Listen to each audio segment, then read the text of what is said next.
জন্মকুণ্ডলী রাশি চক্রে চতুর্থ ঘর হলো কর্কট। যারা কর্কট রাশির জাতক এবং গ্রহের দশায় ভুগছেন তারা প্রথমত এই টোটকাগুলো করলে খুব উপকৃত হবে। গরিব এবং অনাথ লোকের ভরা পেট ভোজন করাবেন এবং তাদের বস্ত্র দান করাবেন।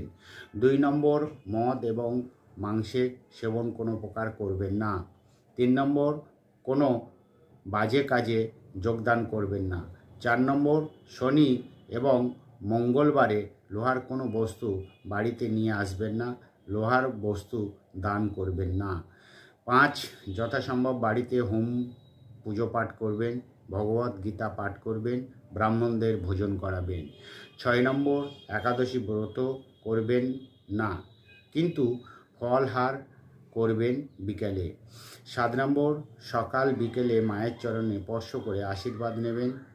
8 নম্বর, সকাল থেকে বিকেলে বিশুদ্ধ গাওয়া ঘি এর প্রদীপ তুলসী তলায় জ্বালাবেন। 9, কালো কাপড় কিনবেন না এবং পরবেন না, এবং রূপোর গহনা তৈরি করবেন না এবং তা বেচবেন না।